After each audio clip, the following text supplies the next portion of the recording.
கோடை காலத்தில் மக்கள் அதிகம் விரும்பி உண்ணும் பழங்களில் ஒன்றான தர்பூசணி பழங்கள் கொண்டு தயாரிக்கப்படும் தர்பூசணி பரோட்டா மதுரையில் உணவு பிரியர்களிடையே பெரும் வரவேற்பை பெற்று வருகிறது.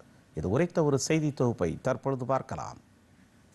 நகரின் வீதி எங்கும் மனம் வீசுவது விதவிதமான உணவகங்கள் தான்.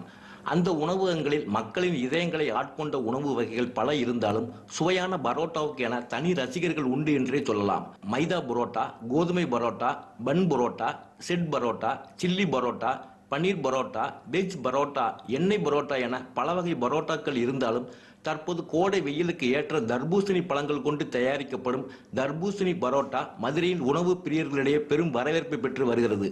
சுட்டெரிக்கும் வெயிலின் தாக்கத்தை குறைக்க இயற்கை பானங்கள், குளிர்பானங்கள், பழங்கள் ஆகியவையின் விற்பனை அதிகரித்து வரும் நிலையில் கோடை காலத்தில் மக்கள் அதிகம் விரும்பி உண்ணும் பழங்களில் ஒன்றான தர்பூசணி பழங்கள் கொண்டு தயாரிக்கப்படும் தர்பூசணி பரோட்டா மதுரையில் மக்கள் விரும்பி சாப்பிடும் உணவாக மாறி வருகிறது. ஒவ்வொரு ட்ரெண்டுக்கு தகுந்த மாதிரி நம்முடைய உணவு வகைகளை அறிமுகப்படுத்துகிறோம். இப்போ பார்த்தீங்கன்னா வெயில் காலம், அதனால் வெயில் காலங்களில் தர்பூசணி அதிகமாக விரும்புவாங்க. அதனால் தர்பூசணி விரும்பக்கூடிய மக்களுக்காக தர்பூசணியோட பரோட்டா, மதுரையை பொறுத்தவரை பார்த்திங்கன்னா பரோட்டாவுக்கு பிரசித்தி பெற்ற ஊர். இன்றைக்கி அதிகமாக விற்கிற ஃபுட்டு பரோட்டா தான். அதனால் பரோட்டாலேயே பண்ண முடியுமான்னு யோசித்தேன்.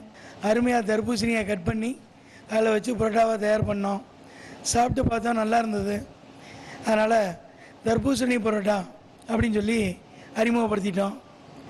இன்றைக்கி பார்த்திங்கன்னா ரொம்ப ஆர்வமாக வைரலாக இந்த பரோட்டா போயிட்டுருக்கு. டிடி தமிழ் செய்திகளுக்காக மதுரையிலிருந்து எஸ். ரகுராஜா.